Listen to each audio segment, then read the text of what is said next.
एक बार प्रेम से बोलेंगे ओम नमो भगवते वासुदेवाय। देखिए मित्रों, आज एक बहुत ही बढ़िया मैं आपको गीता प्रेस की ओर से आने वाला 5 श्लोक के रूप में एक प्रिंटेड नित्य पठनीय गीता जी के 5 श्लोक, इस नाम से ये प्रिंट होता है। कोड है इसका 2324। गीता प्रेस गोरखपुर, 3 रुपए इसका मूल्य है। तो कहने को तो ये एक पेज है, आप देख पा रहे होंगे, एक पेज पे ही ये प्रिंटेड है पूरा, मात्र 3 रुपए में ये मिल रहा है। लेकिन अगर आप इस पे लिखे हुए गीता जी के 5 श्लोकों को अगर आप देखेंगे तो ये गीता प्रेस ने बहुत बढ़िया कार्य किया है।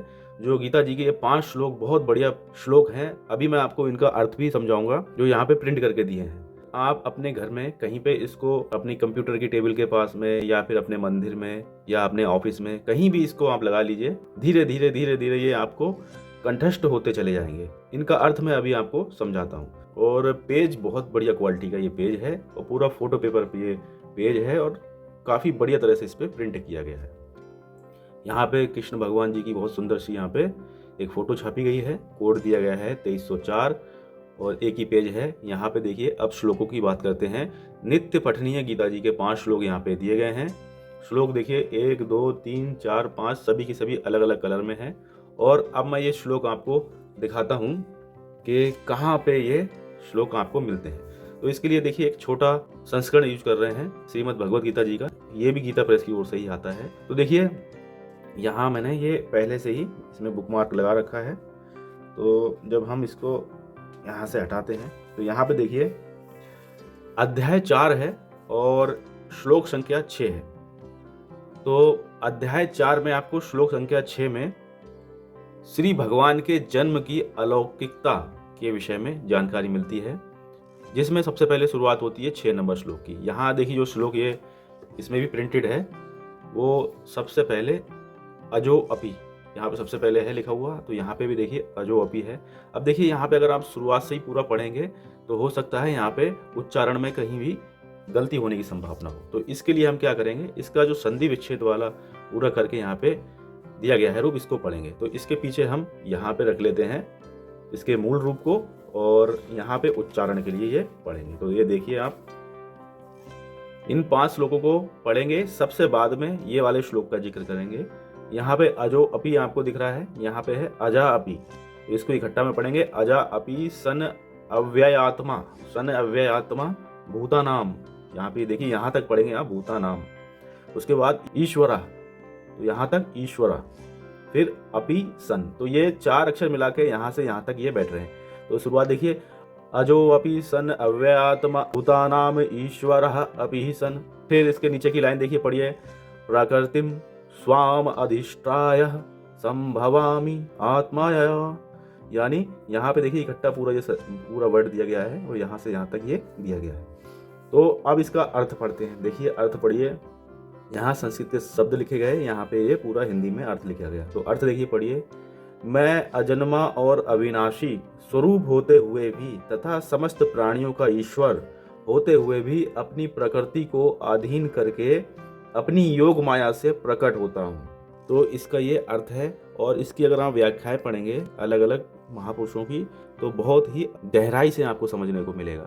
फिर देखिए यदा यदा ही धर्मस्य गिलानि भवति भारत। यहाँ पे भी देखिए यही है, यदा यदा ही धर्मस्य गिलानि भवति भारत अभ्युत्थानम अधर्मस्य तदा आत्मानं सृजामि अहम। अब इसका अर्थ देखिए, पढ़िए। हे भारत, जब जब धर्म की हानि और अधर्म की वृद्धि होती है तब तब ही मैं अपने रूप को रचता हूँ, अर्थात साकार रूप से लोगों के सम्मुख प्रकट होता हूँ। तो ये जो है दूसरे वाले श्लोक का अर्थ है। अब देखिए तीसरा श्लोक पढ़िए। तीसरा श्लोक भी यहीं पे है। तो बिल्कुल सीक्वेंस से श्लोक चलेंगे। ये अध्याय 4 में श्लोक संख्या 6 से 10 तक पूरे 5 श्लोक इकट्ठे हैं। तो देखिए परित्राणाय साधूनाम विनाशाय च दुष्टकाताम धर्म संस्थापनार्थाय संभवामि युगे युगे। तो इसका अर्थ अब पढ़िए। देखिए साधु पुरुषों का उद्धार करने के लिए, पाप कर्म करने वालों का विनाश करने के लिए और धर्म की अच्छी तरह से स्थापना करने के लिए मैं युग युग में प्रकट हुआ करता हूँ। तो ये तीसरा श्लोक का हो गया अर्थ। अब देखिए चौथा श्लोक पढ़िए।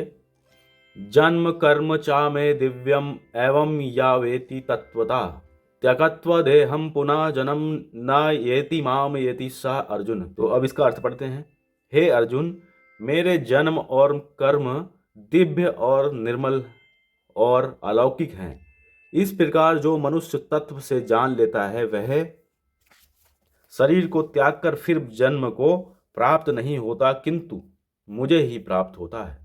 फिर देखिए अगला श्लोक है, श्री भगवान के आश्रित होने का फल भगवत प्राप्ति। ये इस श्लोक में आपको मिलेगा। तो ये अंतिम श्लोक है। यहाँ पे देखिए जो 5वां श्लोक है, यहाँ पढ़ते हैं। वीत राग भय क्रोध मन्मया माम्र अप्राश्रितः वहवा ज्ञान तपसः पूतः भगवद भाव आगतः। जिनके राग भय और क्रोध सर्वथा नष्ट हो गए थे और जो मुझ में अनन्य प्रेम पूर्वक स्थित रहते थे, ऐसे मेरे आश्रित रहने वाले बहुत से भक्त ज्ञान रूप तप से पवित्र होकर मेरे स्वरूप को प्राप्त हो चुके हैं। इसमें भगवान ने बहुत बड़ी बात कही है, लेकिन ये इस तरह से अर्थ है कि जल्दी किसी के समझ में नहीं आएगा, लेकिन ये बहुत गंभीर बात है, बहुत ही बड़ी बात की कही है भगवान ने। तो ये 5 श्लोक यहाँ पे देखने को मिलते हैं जो बहुत ही ज़्यादा बढ़िया श्लोक हैं, और इनको आप कहीं भी अपने ऑफिस के टेबल पे, अपने घर में या मंदिर में, कहीं भी इनको आप लगवा लीजिए। अब देखिए मित्रों, ये जो श्लोक मैंने आपको बताया था सबसे ऊपर वाला, इसका अर्थ मैं सबसे लास्ट में बताऊंगा, ऐसा मैंने बताया था। अब देखिए इसका अर्थ सुनिए। वसुदेव सुतम देवम कंस चारुण मर्दनम देवकी परमानंदम कृष्णम वंदे जगद्गुरुम। अगर इसका साधारण सा अर्थ अगर हम इसका पढ़ें तो देखिए, जो वसुदेव जी के यहाँ पुत्र रूप से प्रकट हुए हैं, जिन्होंने कंस एवं चारुण का मर्दन किया है और देवकी को परमानंद प्रदान करने वाले हैं, उन जगत गुरु भगवान श्री कृष्ण की मैं वंदना करता हूँ। इस प्रकार से एक साधारण अर्थ मिलता है। तो एक वीडियो के माध्यम से मैंने इस जानकारी को आप तक पहुंचाने का प्रयास किया है, जो कि गीता प्रेस की ओर से ये आपको मिल जाता है। कोड संख्या 2304, 3 रुपये मात्र इसका मूल्य है। मिलते हैं और किसी ज्ञानवर्धक वीडियो के साथ में। ख्याल रखिएगा अपना। एक बार प्रेम से बोलेंगे, ओम नमो भगवते वासुदेवाय।